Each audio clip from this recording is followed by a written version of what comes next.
Hello everyone, I am Mr. Smith and today I'm going to talk to you about context. Context by definition is the information and circumstances around a specific event, and this is so important in any aspect of life that requires any kind of insight or critical thinking. Let me give you an example. You arrive at work and greet everyone. Happy Deborah, Grumpy Matthew and the venerable Lulu. Then you work hard. Later, after working hard, you get onto lunch after everyone else. You enter a break room and see a cake already plated up with a fork. No one else is here and you know you come onto lunch late, so you sit and eat that cake. By ignoring context and failing to think through the situation critically, you've now eaten someone else's cake and they're very upset about it. Now, let's go back and identify the context. You arrive at work and greet everyone. You see Deborah is happy and has a birthday badge on her jacket, so you say happy birthday. Then you greet Grumpy Matthew and the venerable Lulu. And then you work hard. Later, after working hard, you get onto lunch after everyone else. You enter the break room and see a cake already plated up with a fork. Using context, you remember it's Deborah's birthday. If she didn't bring a cake in for work, it's likely a slice of one she's got at home. In addition, there's someone else's coat on the back of a chair. Finally, you think back and don't remember seeing Deborah get up for lunch. So you go to a fridge and get your own lunch, and 2 minutes later, Deborah comes in and has her birthday cake. Can you see the point I'm trying to make here? That if you go through life ignoring context, you're going to miss out on key information that can cause no end of problems. Upsetting just one person is just an example of that, but there are many more problems that can arise from a lack of context. Unfortunately, context is something that seems to be disappearing from the realm of common sense. My pupils always seem incredibly lost whenever it comes up. And this is not something we bring up once in a blue moon. We talk about this constantly. But also, people are uploading things, whether accidentally or deliberately, that are taking ideas or information out of context, and that's actually spreading misinformation. And it's not just history or world events that are being taken out of context, it's things that people enjoy, like books, films, or shows. Now I'm going to circle around to my specialist subject, which is, of course, English, and the historical context. As I said in my last video, it's very difficult to look 500 years back into the past, because that context, it's a part of history now. So looking at a text, we often look at it with a 21st century perspective because that is our context, that is the world around us. As I said with Orlando, when I first read that text, I read it as something that was exploring trans issues of transitioning from male to female and the changes that are involved. Virginia Woolf almost certainly was not doing that. She was exploring gender expectations, likely as a result of the women's vote that was being campaigned for throughout her life and actually passed in the same year that this book was published. Now, context in English is basically referring to all the information that's going on about where and when a text was written, as I've just mentioned with Virginia Woolf there. Although I am harping on about context here, I do want to say that it isn't vital to enjoying a story. You definitely get a lot more out of a story with context, but you don't have to know the context in order to enjoy the story. I mean, when I first read Guards Guards as a child, I didn't know anything about police brutality, institutional racism, and nefarious politicians corrupting things, because I was just enjoying the story about how Constable Carrot turned up to Ankh-Morpork and made everything better. But now when I read it, because I know those contexts, because I've learned the history, I get a lot more out of it. Let's move on to Mr. Shakespeare. He may be the most famous writer of all time, but that doesn't mean he's perfect, especially by our standards today. He wrote many fantastic stories with strong male leads, like the bloody Macbeth, the mystical Prospero, or the vengeful Titus. But if we look at his female characters, and we look at them with a 21st century context, they come up a bit short. There's very little to them. Most people, including my co-workers and my students, consider Juliet to be a bit of a wet blanket, And that's not helped by someone like Romeo, who is the soggier blanket. All she does throughout the story is fall in love with the first boy she meets, marry him in secret, then she says no to her dad, then she pretends to kill herself, and then she kills herself. Her actions by our standards today are very limited and basically just centered around the men in her life. She has no agency, and when we compare her to much stronger female characters today, like Lyra from Northern Lights, we think, God, Juliet, just do something. However, let's consider the context of Shakespeare's time. First and foremost, it was a patriarchal society. This means it's a kind of society where men were not only in charge, but seen as the better of the two sexes. This was a world that Shakespeare grew up in, a world of patriarchy that was normalized for him, that men ruled businesses, men were soldiers, men were in charge of families, and women had little say, if at all. So because it's sort of normalized for him, because this is the world he lived in, he put it into his place. Just like today, many writers use some form of capitalism in their story, even if it's something fantastical from a world of magic and what have you. They still have gold, they still have money. And that's because we live in a capitalist society, so we're used to that idea. It takes a lot of effort to try and think of a world, a society outside of that capitalism, because it's the one we grew up with. That's not the only bit of context we're going to look at. So the other key factor we need to consider, that at the very top of this patriarchal society, where men ruled everything, men decided everything, was a woman. Queen Elizabeth I, notoriously claimed to be the Virgin Queen. Some people called her prude, where she claimed to be private. But ultimately, she was a solitary woman who refused to marry, because if she did marry, she would have lost all of her power.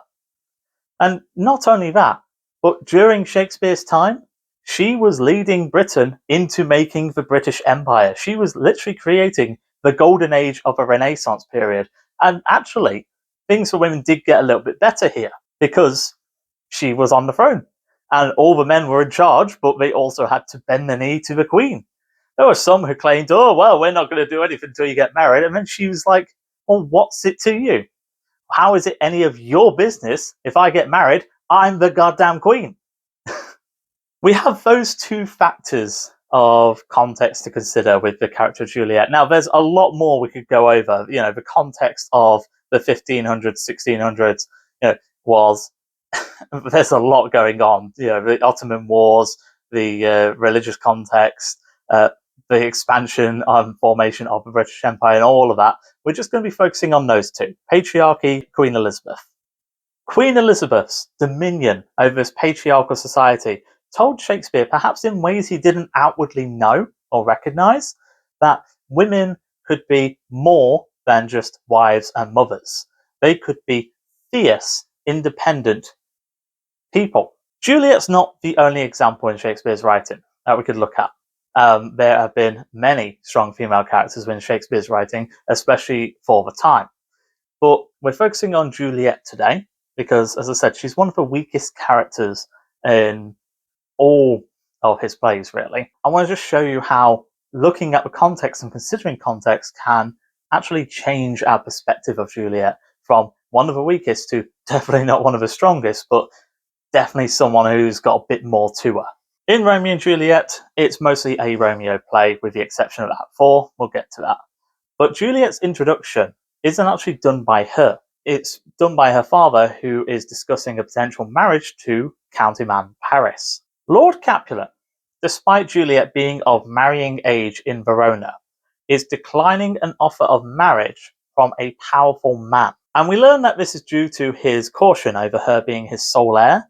But not only this, when Lord Capulet invites Paris to the ball later, he says, woo my daughter, my consent to her marriage is but a part. Here we have the leader of the family, the patriarch, Lord Capulet, telling a potential beneficial marriage candidate that he'd rather that he didn't marry his only daughter and rather married a cousin of a cousin, which is obviously going to produce a less beneficial marriage in terms of the transaction of the time. And so this is a hint to Juliet being not quite a typical female character, because her father is not acting typically himself. This is reinforced later in Act 1, Scene 3, when Lady Capulet is trying to encourage Juliet to pursue Lord and County Paris. How stands your disposition to be married? It is an honour I dream not of. Here, Juliet is not meeting patriarchal expectations. Noble women were essentially taught as soon as possible that marriage was their highest goal, that they should want the best marriage for the family, not necessarily for themselves. Yet Juliet here says she doesn't want to marry, at the very least not yet. This may be due to her father's influence, or a personal choice, but this is actually the very first note of Juliet's independent nature. In Act 1, Scene 5, when Romeo and Juliet finally meet, we see that note of independent nature bloom a little bit. Because Romeo, he comes across as very keen. When I read the play to some of my kids, they're a bit like, he's a bit enthusiastic. Juliet's saying, let's just hold hands. And he's like, no, I want to kiss. But after their first kiss, after Juliet is essentially smitten with him, she actually invites him to kiss her again. Thus, from my lips by yours my sin is purged. Then have my lips the sin that they have took? Sin from my lips? Oh, trespass sweetly urged, give me my sin again. We can tell from Romeo's reaction that Juliet wasn't simply making an observation in this little game they were playing, but rather inviting him to kiss her again. This is where we see her independence start to take some shape. A woman being inviting towards intimacy, especially publicly, was something that would 100% have been frowned upon in a patriarchal society. Because in a patriarchy, women are meant to be seen as delicate, pure, shy, and emotional creatures, while men were the big, gruff, and violent ones.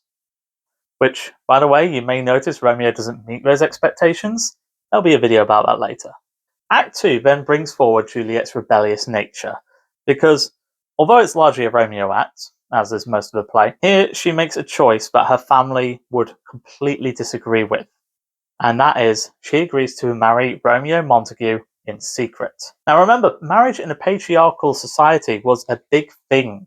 To the men, it was a transaction, something that would benefit either themselves or their family. To the women, it was pretty much the only goal they had in life, and it was largely a goal they had no say in. For Juliet to not only choose a marriage herself, but to do so in secret was unheard of. Not to mention, the role of the father in the marriage was to approve it, to seal the deal, as it were, to get the best benefits for their family out of his daughter's marriage. So Juliet is making her own choice without familial consent. That is a strong sign of her rebellious nature, that she is, quite frankly, not interested in what anyone else has to say, because she's just doing this herself. Now, at the end of Act 3 is Juliet's biggest moment of defiance, her biggest moment of rebellion throughout the story.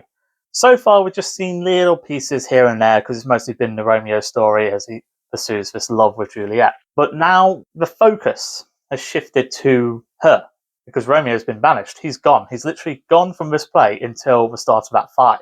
At the end of Act 3, she says no to her father.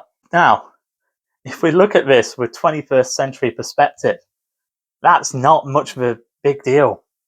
Kids say no to their parents all the time these days. However, when Juliet says no to her father, Lord Capulet's reaction reminds us of the context that this play was written. Narratively, after Tybalt's been killed, Romeo's been banished, Juliet was last seen by her parents sobbing her eyes out because Romeo's been banished, but to them, she's sobbing her eyes out because Tybalt's dead. So believing that her tears are all for Tybalt's death, and thinking that she is heartbroken, that she needs cheering up, Lord Capulet has a fantastic patriarchal idea. I know! If in order to cheer my daughter up, I'm going to get her married! And he agrees to Paris's request and actually rushes the marriage to be in a couple of days' time. So in the morning, after Romeo's gone, Lady Capulet comes into Juliet's room and gives her the good news. However, Juliet is rather understandably quite horrified and refuses the offer. Lady Capulet can't believe what she's hearing, and she refuses to tell Lord Capulet herself. I want you to take a moment here to consider the context we talked about, that Shakespeare wrote in a very patriarchal society, yet there was a queen on the throne. Not only the historical context, but the narrative context as well. Lord Capulet is very protective of his daughter, and he does everything that he does because he thinks it's the best thing for her. So holding off on Paris's marriage for 2 years was what he thought would be best for Juliet. But now, because she's so upset, he thinks it's best that he gets her married quicker. Consider all that context, and just think how Lord Capulet's going to react here. Lord Capulet may be protective, but he is the patriarch of the family.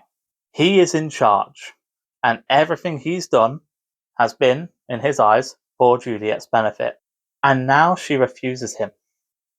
He isn't just angry, he's livid. If you've ever watched the Leonardo DiCaprio version of Romeo and Juliet set in modern day, the actor portraying Lord Capulet is fantastic in this moment, because he gets across that outright insulting anger that Lord Capulet feels in this very moment. Because when Juliet said no to him, it wasn't just a matter of saying no. She was insulting the Capulet family. Is she not proud?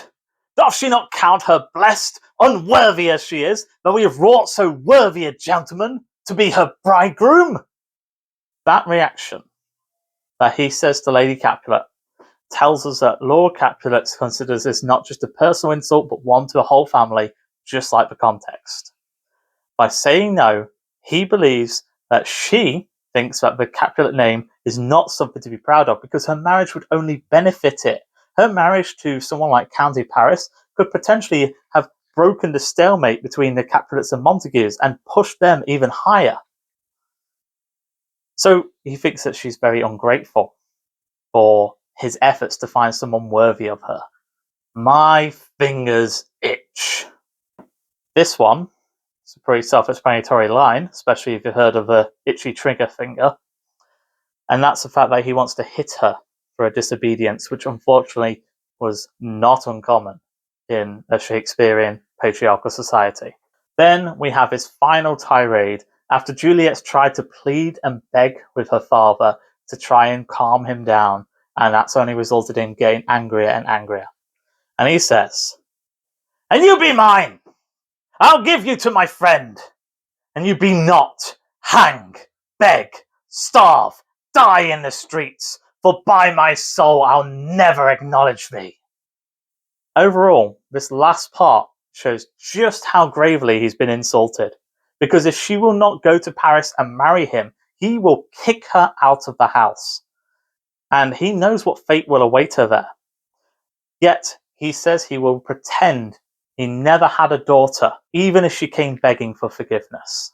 And for anyone who's not aware, with Juliet being a rich, noble, sheltered daughter, she would be dead, probably within 24, 48 hours if she was kicked out.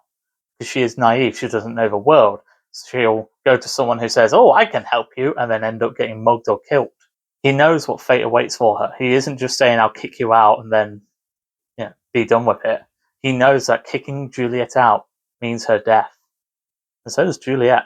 With context, we can understand where Lord Capulet's anger comes from.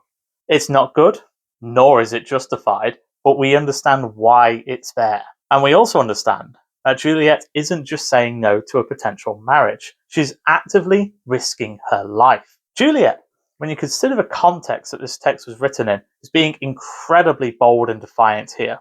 Being a woman in a patriarchal society essentially just meant saying, "Yes, father," and then "Yes, husband," and "How many kids would you like today?" Yet, she said no directly to her father. And yet her defiance doesn't end there. Upon receiving the threat of being disowned, of being kicked out, Shakespeare could quite easily have made Juliet back down and made her accept the marriage to Paris, creating a whole different tragedy where love doesn't matter to anyone but the lovers. But that's not what he does. Act 4 is Juliet's chapter in the play.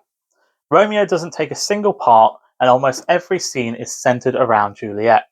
However, many of my classes, they find this part incredibly boring, and in fact, they struggle to remember it when, at my old school, they had to do it for GCSE, because they find Juliet incredibly dull. As I mentioned, she looks like a wet blanket from our 21st century perspective. But when we consider the context, it actually becomes a fierce chapter of independence and defiance. And it all starts with Juliet going to a church to confess her sins, a way of getting out from her parents' wrath and essentially escaping this scene, as it were, after her father's left with his angry tirade. So she goes there, and her intention is not to confess her sins, she's actually going to speak to the friar. However, when she gets to the church, guess who's there? County Paris, who is there speaking with the friar to arrange the marriage. And Paris here represents basically the patriarchal society's expectations. Because as soon as he sees her, he immediately starts acting like they're already married. Happily met, my lady and my wife. Despite this, Juliet refuses to play the part of the expectant bride. She doesn't feign excitement. She doesn't shyly look away. She actually shows this distaste for this marriage directly to his face. That may be, sir, when I may be a wife. That may be, must be, love, on Thursday next. What must be, shall be. Paris tries to play this off as a little bit of a game, but this clearly unsettles him because the very next part, he starts to try to reassert control over this, to reassert control over Juliet as his wife. So he changes the topic of conversation, he redirects. Come you to make confession to this father? To answer that, I should confess to you. Do not deny to him you love me. I will confess to you that I love him. Again, Juliet's having none of it. She won't meet any expectations, as she even dares to imply that she loves another to Paris's face. He presumes that she meant the friar, that she loves him as an holy father, that kind of sort of thing. But there's a hidden meaning there by the use of him, just the pronoun, not a name, that she's basically trying to say to her potential husband that she already loves Romeo. And then the element of the more controlling side of patriarchy can be seen when Paris starts to slip a bit. Thy face is mine, and thou hast slandered it. This is after a short back and forth between them, where Paris claims she's only doing this because her upset about Tybalt's death, until Juliet claims that the tears come from spite. And at the end of this part, you can genuinely picture Paris grabbing her face and sort of like almost threatening her before he remembers himself, where he is, and then just makes a hasty exit, and leaving Juliet to go to meet the friar. Now, where has this fierceness come from? Because, yeah, she said no to her dad, but that's her dad. He's actually, being quite soft in terms of the patriarchal enforcement, at least in some aspects regarding Juliet. But this is essentially a stranger, a grown man, who is very, very keen and controlling upon Juliet. And she is outright saying to his face, no, I don't love you. No, I love someone else. And no, I'm not having any of this. And that is bold in a patriarchal society. Regardless, when Juliet is alone with the friar, she tells him very clearly that he needs to give her an out, or she'll kill herself then and there. Be not so long to speak. I long to die, if what thou speaks are not of remedy. After this, Juliet goes home and pretends to follow expectations once more. She apologizes to her parents, her dad's delighted and says, excellent, the marriage is on, and she makes an excuse and retires to bed early. But then, once she's in the bedroom, she drinks a potion and fakes her death. Her final scenes afterwards are brief, but they are fueled through her independence and rebellious nature. Because Juliet, before she drinks the potion, she debates with herself about how it's going to work. Is it actually going to be a real fake potion? Is it a poison from a friar to cover up for his secret marriage? And in the end, she decides, nah, you know what? I'm going to have this potion, but if it doesn't work, if I wake up early, and she puts a knife on her bedside table, this will make sure I don't get married to Paris. In that moment of that internal debate, she actively refuses all the expectations forced upon her, she fiercely decides to be independent, and she has no intention of letting the marriage happen if she can help it. Then, once Romeo is dead, in her independent and defiant mind, there's only really one option. Sure, she could go and live and be a nun and live to a ripe old age with a friar, or go home and only be married off once, their joy that she's revived has faded. She chooses to take Romeo's dagger and make her body its sheath. Without context, by our standards today, Juliet's character is a naive, passive child that gets swept up in a whirlwind romance and only to tragically kill herself when it all goes wrong. With context, Juliet is a resolute, rebellious, and independent character to the very end, not caring what other people say or do, only caring for Romeo. I hope this video has shown you how context can affect a story, how one of Shakespeare's weakest characters can be revealed to have layers of determination and independence within them. She may still be a weak character overall, especially when you compare her to someone like Lady Macbeth. But context shows that there's a lot more to her than we assume at first glance. I've been Mr. Smith, and I hope you've enjoyed this video. If you've got anything to add, feel free to pop it in the comments below. But yeah, feel free to stick around. Take care. Hello again, everyone. Couldn't think of any music I wanted to put on the credits, so you just got my dulcet tones. I just wanted to say thank you very much for watching the video and tuning into the last one as well. I'm very chuffed with how well that's done, for saying it's my first proper video with a brand new channel as well. So enjoy these little videos of my dogs, Lulu and Safi. Don't think you'll actually see Safi. I think she gets cut off because the credits aren't that long.